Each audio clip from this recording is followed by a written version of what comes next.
And we have the real privilege this morning of two of our young people reading, both Psalm 1 and Psalm 2. So thank you, Nate and Jemima.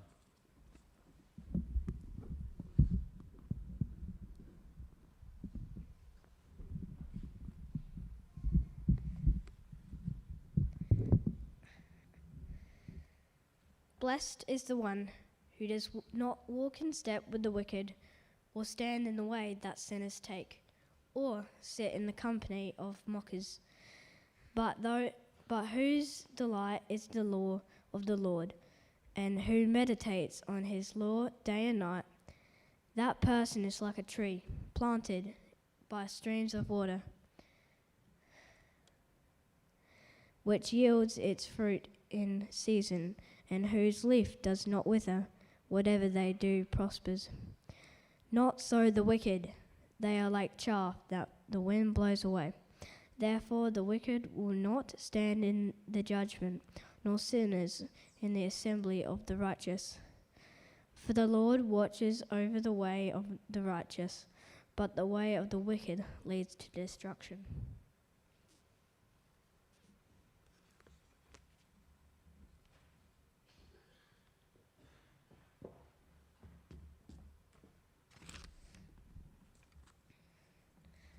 Why do the nations conspire and the people plot in vain? The kings of the earth rise up and the rulers band together against the Lord and against his anointed, saying, Let us break their chains and throw off their shackles. The one enthroned in heaven laughs. The Lord scoffs at them. He rebukes them in his anger and terrifies them in his wrath, saying, I have installed my king on Zion, my holy mountain. I will proclaim the Lord's decree. He said to me, You are my son, today I have become your father. Ask me, and I will make the nations your inheritance, the end of the earth your possession. You will break them with a rod of iron. You will dash them to pieces like pottery. Therefore, you kings, be wise, be warned, you rulers of the earth. Serve the Lord with fear and celebrate his rulers with trembling. Kiss his son, or he will be angry, and you will lead to your destruction, for his wrath can flare up in a moment.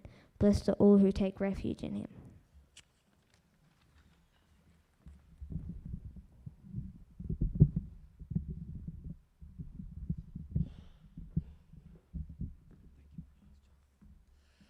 It's beautiful. Just before we get ourselves organised, there is an outline there you can follow along. So as well, if we just do that, there we are. Take that out. It's beautiful. And today is brought to you by the letter P, pretty much. So there you go. Now, all right, we love playing card games with our adult kids. They just love card games. And we played one just this week. And one of the questions was, I want you to imagine you're famous and someone either wants to do a painting of you or make a statue of you. All right, who are the painters? Who wants a painting? Stick your hands up, come on. Who wants a statue? The rest of you don't know, do you? Rightio. Anyway, look, just at this slide here, the next slide is back when this guy was around. They only did statues, I think, pretty much. But can anyone guess who he is? Anyone?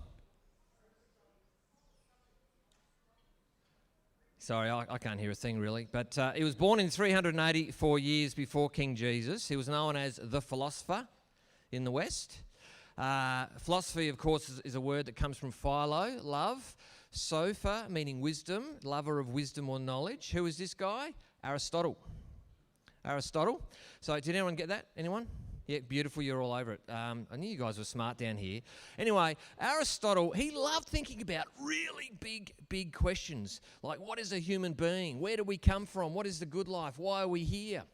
Aristotle said that in order to be happy and succeed in life, to find the good life, we must ask the right questions. And we get that, don't you? You ask wrong questions, you're going to get the wrong answers, So what are the right questions to ask if you want to be happy and succeed in life? And is there any more important question we can be asking than why? Psalm 2 starts with that little word, why? Why? And there's a guy who I've read who has sort of, I think, struck a nerve with a lot of people, called Simon Sinek. And he's got this book called Start With Why. And he says that often what happens is that we meander our way through life and never quite sort of arrive just because we start with the wrong questions. We're asking the wrong questions. And he says we should always start with why, because your why inspires us and acts as the source of all we do.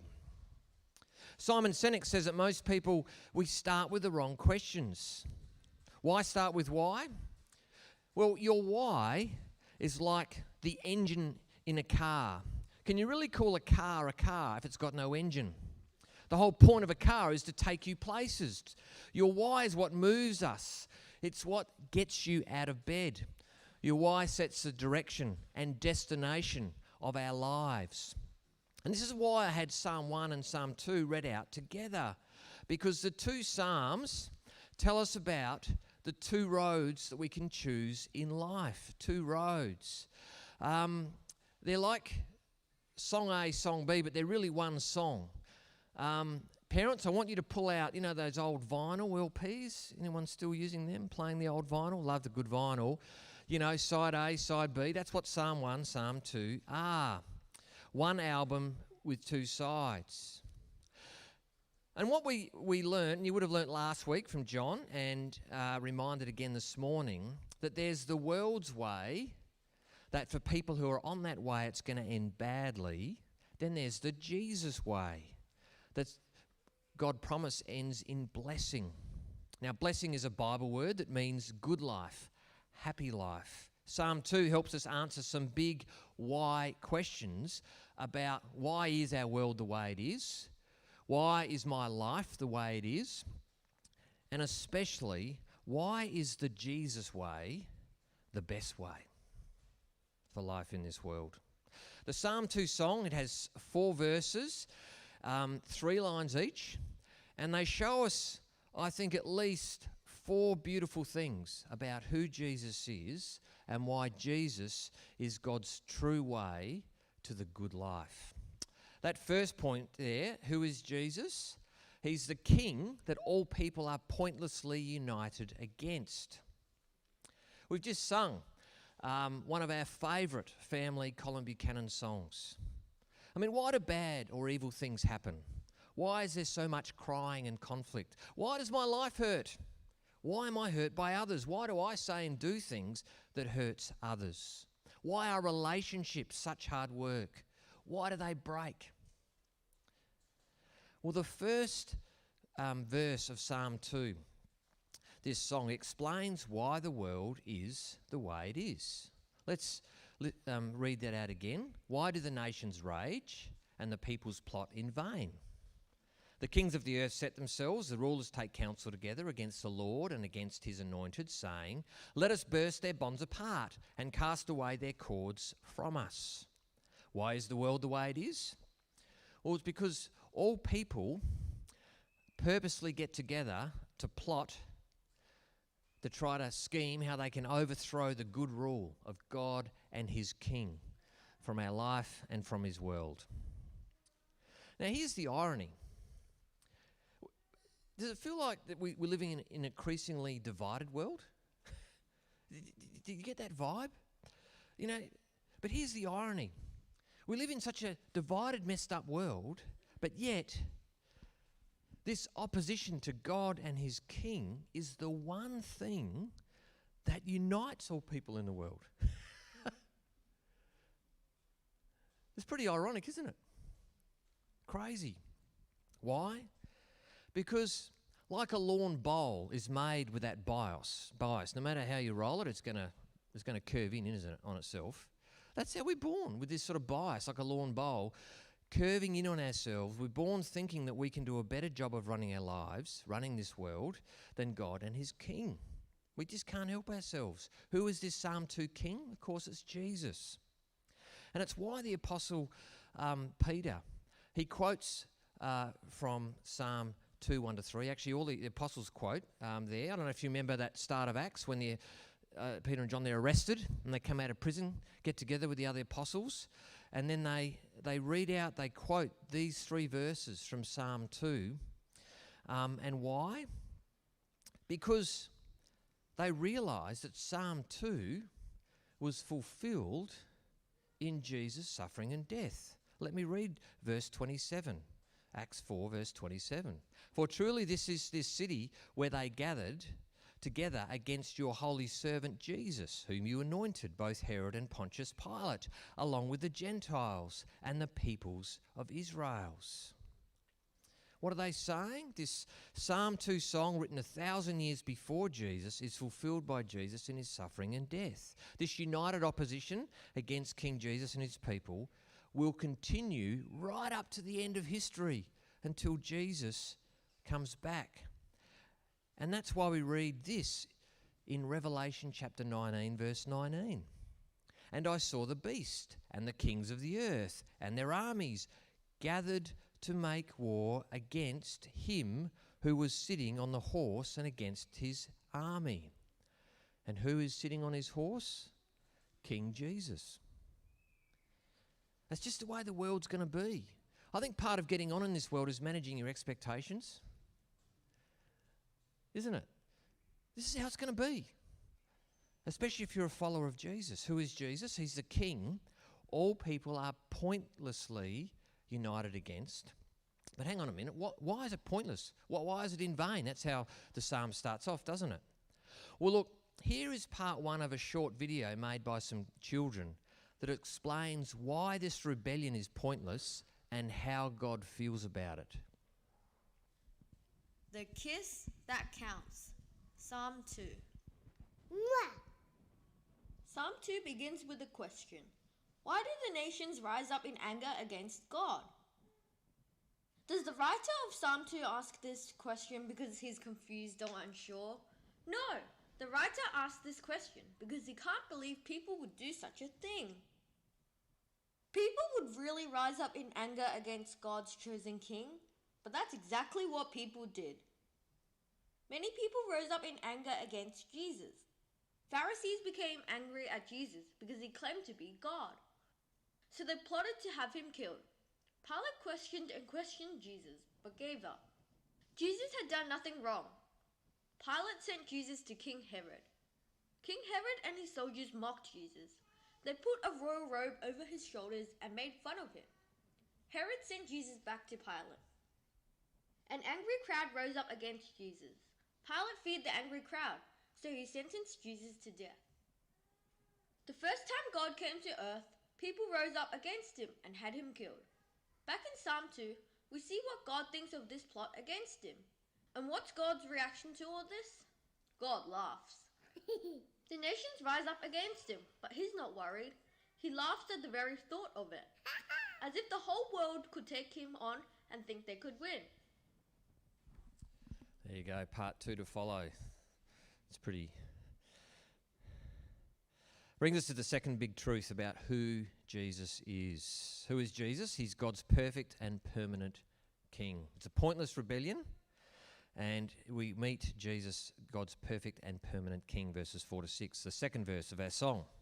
We just heard a little bit about God's care and response, didn't we? Verses 4 and 5. He who sits in the heavens laughs, the Lord holds them in derision. Then he will speak to them in his wrath and terrify them in his anger. I think the worst way we can ever care about a fellow human being is to just ignore what's going on, isn't it? God's reaction is not to ignore, it's not to wipe his hands and toss us away, nor is it to abandon or to, leave us to our own devices so we can just destroy ourselves in his world. No. God's laughter, and the idea here is calm, steady anger, not like our anger, a calm, steady anger. It's because this is God's world, and he cares deeply how people treat his king, treat his world, and how we treat each other. But perhaps God's surprising response is what he does next. God installs his perfect king permanently, verse 6. As for me, I've set my king on Zion, my holy hill. Now, of course, king is the English word for the Hebrew word Messiah and the Greek word Christ. Now, back in 2 Samuel chapter 7, verses 13 to 14, are you up to that yet? You're doing Samuel at the moment, or is it just 1 Samuel? 1, rightio. 2 Samuel 7, God promised King David that God would send a king who would live forever and rule forever, and as the song goes, who would literally have the whole world in his hands. Unlike King David, who was deeply flawed and a sinful king, this king would be without sin and would be perfect in every way. Who is this king? Peter tells us at the end of the first Christian sermon at Pentecost there, Acts 2. Let all Israel know for certain that this Christ whom you crucified, God has made him both Lord and King. So 1,000 years before Jesus' resurrection from the dead and his enthronement in heaven, God is saying, it's as good as done. Beautiful reminder that whatever God says, he always does, always makes good on his promises. We can trust that about God. Why does God give the world a king? Quite simply, because it's what the world needs. We need a king. And we need this king, Jesus. The gospel news of the good news of the gospel is what? Jesus is King. He's Lord. It's why the name Jesus the Christ, Jesus the King, appears 135 times in the New Testament. Why the Apostle Paul uses King Jesus another 89 times. Because the world needs a king. Because this Jesus is the perfect and permanent king that God promised and that we so badly need to run our lives. And explains why I think we're given this vision of Jesus when he comes at the end of history. Again in Revelation 19:16. On Jesus' robe and on his thigh, he has a name written. Let's say it nice and loud together. What is it? And Lord of Lords. He's the King. He's the Lord. Who is Jesus and why listen to King Jesus? Yes, he's God's perfect and permanent King. But it's so much better. It's so much more. Who is Jesus? Point 3. He's God's all-powerful and praying Son. All-powerful and praying Son, verses 7 to 9. We come to the third verse in our song. We learn 3 big, beautiful truths about Jesus here. The first is relationships. Verse 7, I will tell of the decree. The Lord said to me, you are my son.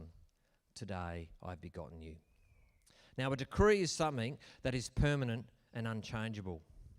So, kids, when your parents say to you, your bedroom will always remain clean and tidy, that's a decree for as long as you're at home, right? I mean, just have a go decreeing that, see how it goes. Might last a day, parents. See how you go. But the first decree here is about the relationship of the king to the father, that he's the father's son. And he's got perfect access. God is father to the king who is his son. This verse, Psalm chapter 2, verse 7, it's the most quoted verse of Psalm 2 in the New Testament. And I'm just going to give you one example. This is from Acts 13, verses 32 to 33. And we bring you the good news that what God promised to the fathers, this he has fulfilled to us, their children, by raising Jesus. As also it is written in the 2nd Psalm, you are my son, today I have begotten you. Now, while Jesus has always been and never not been, eternally the Son of God, okay, something new happened. Something extra happened when God raised Jesus to be king, when he ascended to God's right hand. What's the new thing? He received all power and all authority and all dominion over the whole lot, the whole cosmos, to be the boss of all the girls, boys and grown-ups, of all languages for all time. Why is this good news? Because of what we learn in Hebrews chapter 5. Hebrews 5 verses 5 to 9. We're told that King Jesus has now become eternal salvation for any girl, boy or grown-up who takes refuge in Jesus and obeys him. How good is that? And that brings us to the second beautiful thing we learn about the Son, about his perfect access. He prays to rule or inherit all the nations, verse 8. Ask of me, and I'll make the nations your heritage, and the ends of the earth your possession. Asking of the Son points to Jesus' acceptance by God the Father. The Bible's very clear. God the Father only answers prayers of people who are sinless, declared sinless and righteous by God before him. God's sinless, righteous Son is asking his Father that he might give all nations to him, to rule them, that he might redeem, he might rescue. The Father's answer to the praying Son always is yes. Now, what does this mean for us? Well, here's probably the really big thing for me that's come out of my preparation. Any person is only a Christian because the risen and reigning King Jesus has asked his Father to give you to the Son, to save you, to be given to him. And the Father has said yes. That's the only reason we're Christian. Now that is a big thought for a Sunday morning, isn't it? That's why prayer, it's core to people becoming Christian. It's why I said, please, will you just do one thing? Will you sign up to receive the prayer points and pray? And pray. Pray to the Son, for him to ask the Father to do what only the Father can do and delights to do. But this also explains Jesus' great commission of all his followers then and now at the end of Matthew 28. It's like you know how this generation have no idea how to write a song, do they? All right? So what do? What do? They take the good songs from the 80s and they just put them in a new dress, you know. And the Great Commission of Matthew 28 is Jesus putting Psalm 2 in a new dress. And Jesus came and said to them, all authority in heaven and on earth has been given to me. Go therefore and make disciples of all nations. Why? I'm risen. I'm the ruler. And I'm praying to inherit the nations. What was promised to the Son in Psalm 2 is now taking place. This is why your prayers and giving to send and support, it's so precious. Because, as we know, how can they believe and be saved unless they hear the word, hear the good news that Jesus is King? This image of Jesus inheriting the nations from Psalm 2, it will become a reality. We're promised that. Revelation 7. After this I looked, and behold, a great multitude that no one could number from every nation, all tribes, peoples, languages, standing before the throne and before the Lamb, crying out, what? Salvation belongs to our God who sits on the throne and to the Lamb. But there is a future day of reckoning, renewal coming, a day of reckoning. You shall rule them with a rod of iron, verse 9, and dash them in pieces like a potter's vessel. Now, you get to this part in the psalm, and it's like your car's hit a brick wall.